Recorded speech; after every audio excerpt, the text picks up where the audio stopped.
हरे कृष्णा। जय श्री हरि। प्रिय श्रोताओं, जिन भक्तों ने अजय एकादशी अर्थात अत्रदा एकादशी का व्रत रखा था वे आज अपना व्रत खोलेंगे। आज का दिन बड़ा ही शुभ और मंगलकारी है। एकादशी के व्रत के पारण के दिन तुलसी माता की और लक्ष्मी माता की कथाओं को सुनने से ही व्रत पूर्ण माना जाता है और समस्त मनोकामनाएं की पूर्ति होती है। तो जिन भक्तों ने व्रत नहीं भी रखा था उन्हें भी तुलसी माता की कथाओं को सुनने से धन संपत्ति और अनंत शुभ फलों की प्राप्ति होती है। तो आइए भगवान श्री लक्ष्मी नारायण जी के चरणों कमलों का ध्यान करते हुए इन कथाओं को सुनते हैं। तो प्रेम से बोलिए राधा कृष्ण भगवान की जय, तुलसी महारानी की जय। एकादशी माता भगवान श्री हरि विष्णु की साक्षात शक्ति हैं, जिन शक्ति ने उस असुर का वध किया जिसे भगवान भी जीत पाने में असमर्थ थे। उस शक्ति के आगे भला मनुष्य के पाप रूपी असुर कैसे टिक सकते हैं। और जिस शक्ति ने देवताओं के कष्ट को हरकर उन्हें सुख दिया वह प्राणी मात्र को क्या नहीं दे सकती। सुख, समृद्धि, शांति और मोक्ष समस्त सुख सहज की प्राप्ति हो जाते हैं। हे प्रिय भक्तों, 11 माता की भक्ति में इतनी शक्ति होती है कि जिसके प्रभाव से मनुष्य को सहज ही सभी प्रकार के सुख प्राप्त होते हैं और अंत समय में मोक्ष की प्राप्ति होती है। 11 माता की कथा के अनुसार सतयुग में एक महाभयंकर दैत्य हुआ करता था। उस दैत्य का नाम था मूर्ख। उस दैत्य ने इंद्र आदि सभी देवताओं पर विजय प्राप्त करके उन्हें उनके पद से हटा दिया था। तब इंद्र आदि देवताओं ने भगवान शंकर से प्रार्थना की कि हे भोलेनाथ, हम सभी देवता मृत्यु दैत्य के अत्याचारों से दुखी होकर मृत्यु लोक में अपना जीवन व्यतीत कर रहे हैं। राक्षस के भय से हम बहुत दुख और कष्ट भोग रहे हैं। मैं स्वयं बहुत दुखी और भयभीत हूँ।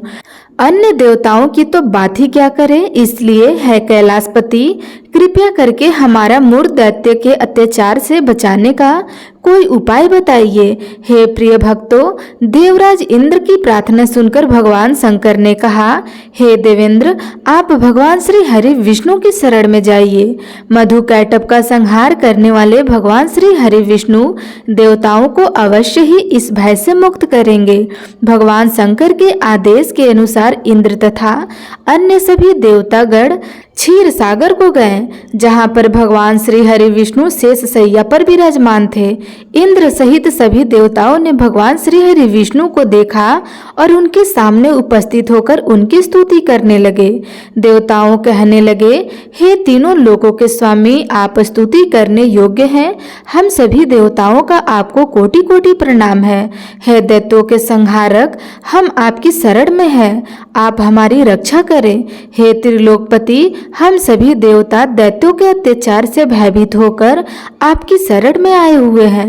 इस समय दैत्यों ने हमें स्वर्ग से निकाल दिया है और हम सभी देवता बड़े ही दयनीय स्थिति में मृत्यु लोक में घूम रहे हैं। अब आप ही हमारे रक्षक हैं, हमारी रक्षा करें। हे जगन्नाथ, आप हमारी रक्षा करें। देवताओं की करुण पुकार सुनकर भगवान श्री हरि विष्णु बोले, हे देवगणों, वह कौन सा दैत्य है जिसने देवताओं को जीत लिया है। आप सभी देवगण किसके भय से पृथ्वी लोक में भटक रहे हैं। क्या वह दैत्य इतना बलवान है जिसके इंद्र सहित सभी देवताओं को जीत लिया है। तुम निर्भय होकर मुझे सब हाल बताओ। तब भगवान श्री हरि विष्णु के इन स्नेहमय वचनों को सुनकर देवेंद्र ने कहा, हे प्रभु, प्राचीन काल में ब्रह्मा वंश में उत्पन्न हुआ नाड़ी जंगम नाम का एक असुर था, जिसका मूर नामक एक पुत्र है जो चंद्रवती नामक नगरी में निवास करता है और जिसने अपने बल से मृत्यु लोक और देवलोक को जीत लिया है और सभी देवताओं को देवलोक से निकालकर अपने दैत्य कुल के असुरों को इंद्र, अग्नि, यम, वरुण और चंद्रमा आदि सभी को लोकपाल बना दिया है। और वह स्वयं सूर्य बनकर पृथ्वी को तापता है और स्वयं मेघ बनकर जल की वर्षा करता है। इसलिए आप इस बलशाली भयानक असुर का संहार करके देवताओं की रक्षा करें। देवेंद्र के मुख से ऐसे वचन सुनकर भगवान श्री हरि विष्णु बोले, हे देवताओं, मैं आपके शत्रु का शीघ्र ही संहार करूंगा। आप सभी इसी समय मेरे साथ चंद्रवती नगरी चलिए।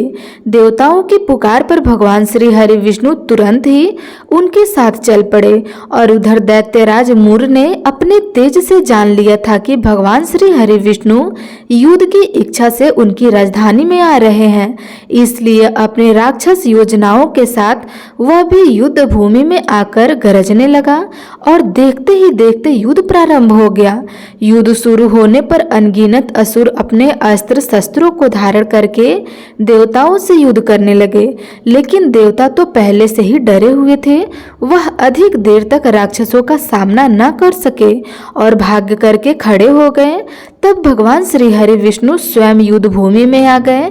दैत्य पहले से भी ज्यादा जोश में भरकर भगवान श्री हरि विष्णु से युद्ध करने लगा। वे अपने अस्त्र शस्त्रों से उन पर भयानक प्रहार करने लगे।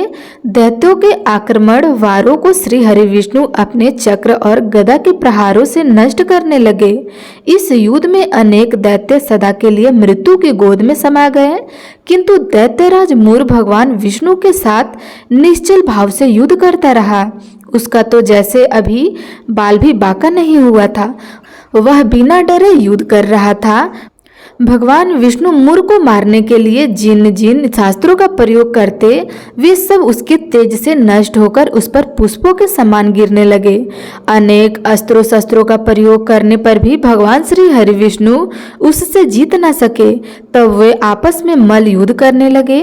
भगवान श्री हरि विष्णु उस असुर से देवताओं के लिए सहस्त्रों वर्षों तक युद्ध करते रहे, किंतु उस असुर से जीत न सके। अंत में भगवान विष्णु शांत होकर विश्राम करने की इच्छा से विंद्रिका आश्रम स्थित 38 कोस लंबी एक द्वार वाली हेमवती नामक की एक गुफा में प्रवेश कर गए। उस गुफा में भगवान ने शयन किया। भगवान विष्णु के पीछे पीछे वह दैत्य भी चला आया।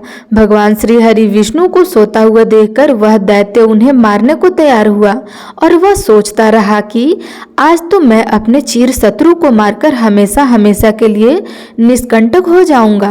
लेकिन उसकी यह इच्छा पूर्ण न हो सकी, क्योंकि उसी समय भगवान श्री हरि विष्णु की देह से एक दिव्य वस्त्र धारण किए हुए एक अत्यंत मोहिनी देवी उत्पन्न हुई और राक्षस को ललकार कर उससे युद्ध करने लगी। उस देवों को देखकर राक्षस को घोर आश्चर्य हुआ और वह सोचने लगा कि यह ऐसी दिव्य कन्या कहाँ से उत्पन्न हुई, और फिर वह असुर उस कन्या से लगातार युद्ध करता रहा।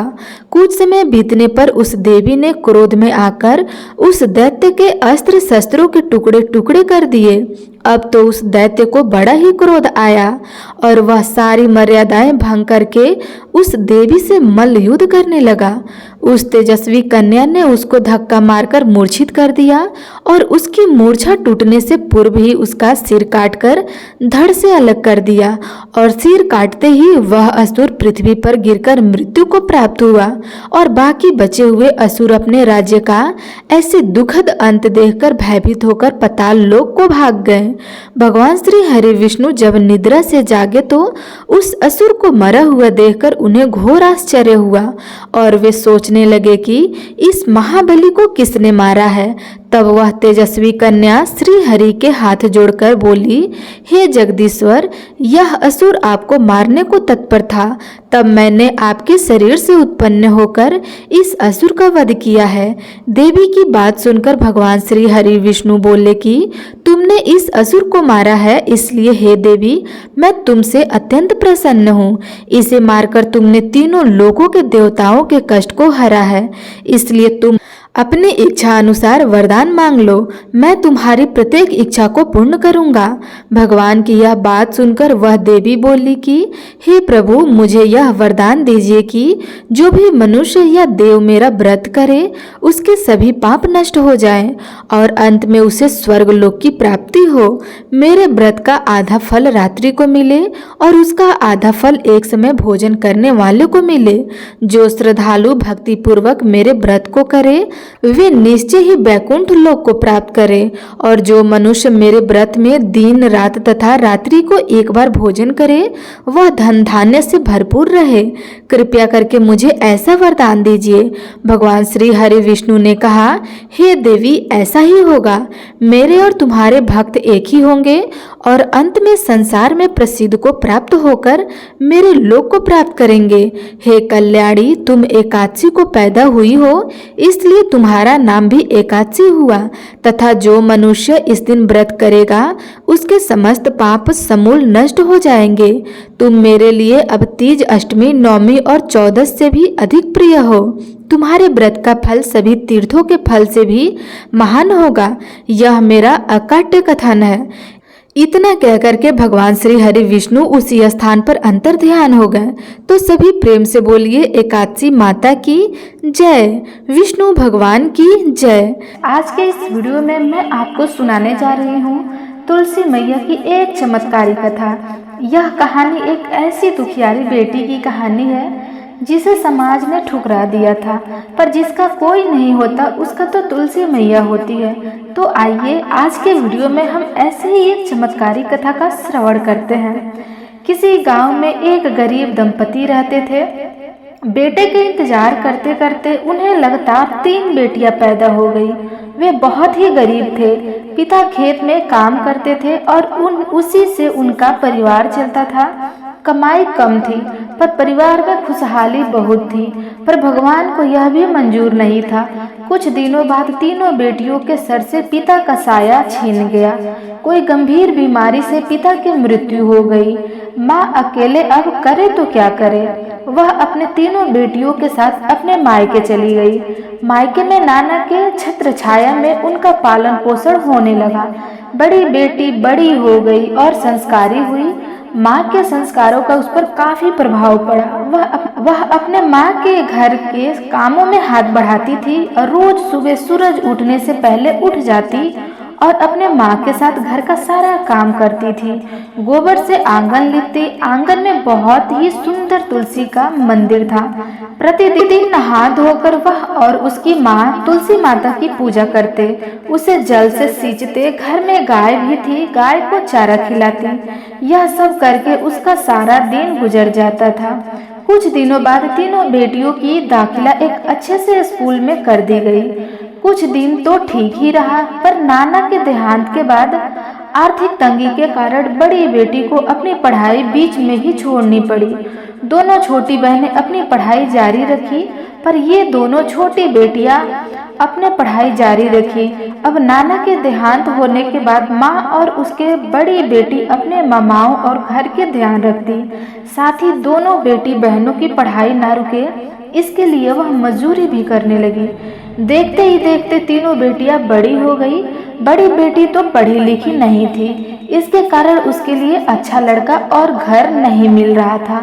मजबूरन उसका शादी एक गरीब मजदूर से कर दी गई। छोटी बेटियां तो पढ़ी लिखी थी और उन्होंने स्वयं ही अपने लिए पढ़ा लिखा और होनहार और सरकारी नौकरी वाले लड़का ढूंढ रखी थी। धूमधाम से तीनों बेटियों की शादी कर दी गई। तीनों बेटियां अपने अपने ससुराल चली गई। दोनों छोटी बहनों को तो अच्छा घर बार मिला। बड़ी ही ठाट बाट से उनका जीवन व्यतीत होने लगा, पर बड़ी बेटी की जिंदगी बड़े ही कष्ट से बीतने लगी। उसका पति शराबी और निकम्मा निकला। कुछ काम धाम तो करता नहीं था, घर पर आकर पत्नी से झगड़ा करता, जोर जबरदस्ती करता। वही उसका दिनचर्या बन गया था। बड़ी बेटी फिर भी अपनी जिंदगी से नाराज नहीं हुई। उसका ईश्वर पर एक तुलसी मैया पर ही आस्था थी। उसे विश्वास था कि उसे भी खुशी के दिन आएंगे।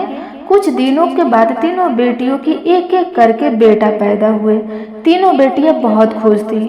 बड़ी बेटी भी इस आशा में खुश थी कि शायद बेटा होने के बाद उसके पति में कुछ बदलाव हो सकेगा, लेकिन बेटा होने के बाद भी कुछ बदलाव नहीं हुआ। वह और ज्यादा करके शराब पीने लगा। कुछ ही दिनों बाद अत्यधिक शराब पीने के कारण उसका पति स्वर्ग सिधार गया। बड़ी बेटी अब करे तो क्या करे। अपने बेटे के साथ वह अपने माँ के पास आ गई। विधवा बेटी को देखकर माँ को बहुत दुख हुआ, पर उसके मामा का रवैया उसके प्रति अच्छा नहीं रहा। वह दिन भर उसको ताना मारते थे। उसके और उसकी छोटी बहन के बीच में तुलना करते रहते थे। एक बड़ी बेटी को नीचा दिखाते रहते थे और कहते थे कि सीखो अपने छोटी बहनों से, कुछ तो सीखो, मुंह उठाकर चली आई हो।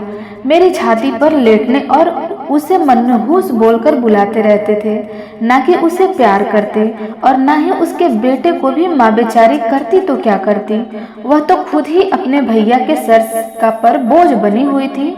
उन दोनों के ऊपर अत्याचार बढ़ गया था, यहाँ तक कि खाने को भी ठीक से नहीं दिया जा रहा था।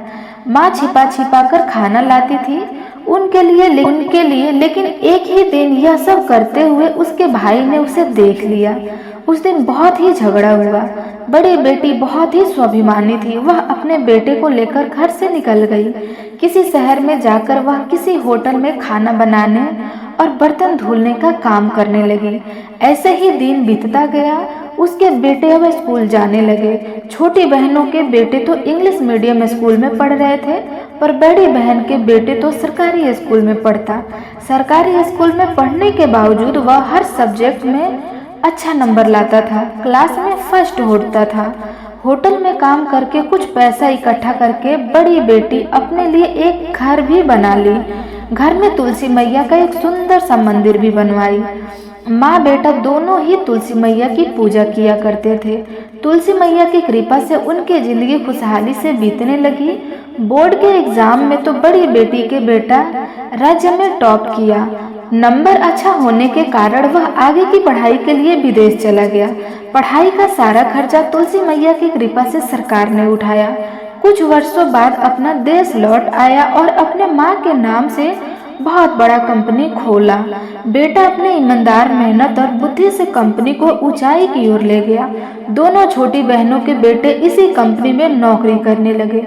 उसे पता नहीं था कि कंपनी का मालिक उसका भाई है, और मालिक को भी पता नहीं था कि वे उनके ही अपने मौसी के लड़के हैं। ऐसे ही दिन चलता रहा। माँ अब होटल में काम करने जाना बंद कर दी, क्योंकि अब वह उस होटल का मालकिन हो गई थी, क्योंकि उस होटल को उसके बेटे ने खरीद लिया था।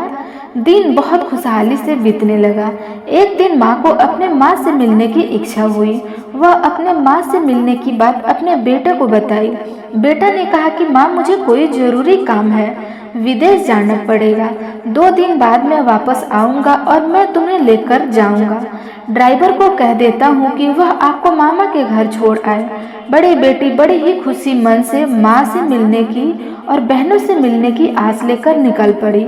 इतने वर्षों के बाद वह अपने बहनों से मिलने गई, यह सोचकर कि वह अंदर ही अंदर मुस्कुरा रही थी। वह सोच रही थी कि उसके बहनें भी उससे मिलने के लिए उसके ही तड़प रही होंगी। वह शहर से गांव की तरफ बढ़ी। गांव आने के बाद वह ड्राइवर को वापस जाने के लिए कह दी और पैदल ही आगे बढ़ी। उसने सबके लिए कुछ न कुछ गिफ्ट लिया, क्योंकि इतने दिनों के बाद वह अपने से मिलने खाली हाथ कैसे जाएगी। वह अपने घर के दरवाजे के सामने खड़ी होकर माँ को पुकारने लगी। माँ दौड़ी बाहर आई और बेटी को गले से लगा लिया, पर मामा को उसका आना अच्छा नहीं लगा। उसने वही मनहूस बोल बोल कर उसको परेशान करने लगा। मामा कहने लगा कि चली आई मनहूस मेरा दिन बिगाड़ने के लिए, मेरे छाती पर मूंग दलने के लिए। इस बेशर्म को शर्म नहीं आती, पैदल की बेकार सी चली आई है। तुम्हारा निकम्मा बेटा कहाँ है, जिसे जरा सा भी शर्म होती तो तुम्हें भेजा नहीं होता। तुम्हारी छोटी बहनों के बेटे को देखो, वह एक बड़ा सा कंपनी में काम करते हैं। तुम्हारा बेटा क्या करता है? बड़ी बेटी कुछ बोलती है कि उसकी दोनों बहनें अपने और अपने बेटे के साथ वहां पर आ गई। बड़ी बेटी उन्हें देखकर बहुत खुश हुई, उन्हें गले लगाकर चाहा, पर छोटी बहन ने मना कर दिया। वे दोनों अपने बेटे के नाम के फूल बांधने लगे। वे कहने लगे कि मेरा बेटा इतनी बड़ी कंपनी में काम करता है, उसका सैलरी लाखों रुपया है, उसे अपने मामाओं के लिए इतना महंगा गिफ्ट लाया है। मेरा बेटा ने क्या भेजा है? बड़ी बेटी गिफ्ट निकालकर माँ को दे दी और कही कि माँ, यह रहा आपके लिए गिफ्ट। माँ ने खुशी खुशी गिफ्ट ले ली, क्योंकि माँ को महंगा या सस्ता गिफ्ट से कोई मतलब नहीं था। उसके लिए तीनों बेटियों की खुशी मायने रखती थी। माँ ने तीनों बेटियों को घर के अंदर ले आई, उन्हें बैठने को कहा, पर बाकी बहनों ने बड़ी बहन को अपने साथ बैठाने का मना कर दिया। मामा भी बड़ी बेटी को खरी खोटी सुनाने लगा। बड़ी बेटी कुछ बोलती, लेकिन उसके माँ के कारण वह चुप हो गई। उसने सबके लिए गिफ्ट निकाले। उसने मामा को अपने दोनों बहनों को गिफ्ट निकाल कर दे दिया, पर उन्होंने सस्ता गिफ्ट समझकर उसके गिफ्ट पर निरादर किया और गिफ्ट को वहीं फेंक दिया। अपने अपमान से वह बहुत दुखी हुई, पर अपने माँ के लिए वह सब सहती गई। उसे घर में सभी एक साथ बैठकर चाय पीते, खाना खाते, पर बड़ी बेटी को उनके साथ बैठना अच्छा नहीं लगता था। हर समय उनके बहनों के सामने उसे नीचा दिखाया जा रहा था। छोटी बहनों के गिफ्ट को उसके मामा ने खुशी खुशी अपना लिया, पर बड़ी बेटी के गिफ्ट की तरफ एक मुड़कर भी नहीं देखा। बड़ी बेटी और उसके बेटे को वे लोग मनहूस कहते, निकम्मा कहते, भिखारी कहते। सारी बातें सुनकर बड़ी बेटी को बहुत दुख हुआ। वह कहती है कि उसका बेटा एक बड़ा कंपनी का मालिक है, पर उसके बात को कोई नहीं मानता था। वे सोचते थे कि वो झूठ बोल रही है। ऐसे ही 2 दिन बीत गए। बड़ी बेटी का बेटा विदेश से लौट आया और बड़ी ही आलीशान गाड़ी में माँ को वापस लाने के लिए गांव की तरफ चल पड़ा। इधर अपने मामा और बहनों के ताने से बड़ी बेटी बड़ी ही दुखी थी और मन ही मन सोचने लगी कि क्यों यहाँ पर आई, यहाँ पे नहीं आती, वही ठीक था। इधर बाहर गाड़ी की आवाज से सभी लोग बाहर निकल आए, यह देखने के लिए कि इतने आलीशान गाड़ी में कौन आ रहा है। गाड़ी के दरवाजे को ड्राइवर खोलते हैं। बड़ी बेटी का बेटा गाड़ी से नीचे उतरता है। उसे देखकर छोटी बहने के बेटे लोग आश्चर्यचकित हो गए, क्योंकि वह और कोई नहीं बल्कि जिस कंपनी में काम करते थे उस कंपनी का मालिक था। वह हैरान थे कि वह इस गांव में क्या कर रहे हैं। छोटी बहन के बेटे उसके सामने सर झुकाकर सलाम करते हैं और वहां आने का कारण पूछते हैं। वह कुछ जवाब नहीं दिया। थोड़े आगे बढ़कर पहले अपने माँ के चरण स्पर्श किया। सभी आश्चर्यचकित हो गए कि यह धनवान व्यक्ति बड़ी बेटी का पैर क्यों छू रहा है। तब जाकर बड़ी बेटी बोलती है कि यह मेरा बेटा है। तुम्हारे बेटे जिस कंपनी में नौकर है वह उसी कंपनी का मालिक है। सिर्फ वही एक कंपनी नहीं बल्कि ऐसे ही कितने बड़े बड़े कंपनी इसने अपने काबिलियत से खोले हैं, और वह कोई साधारण सा गिफ्ट नहीं बल्कि विदेश से इंपोर्ट किया गया महंगा गिफ्ट है। यह सब देखकर सभी लोगों के होश उड़ गए। वे सभी बड़ी बेटी से माफी मांगने लगे। बड़ी बेटी ने सबको माफ कर दिया और अपनी माँ और बेटे के साथ वापस अपने घर चली गई। तो प्रेम से बोलिए तुलसी मैया की जय।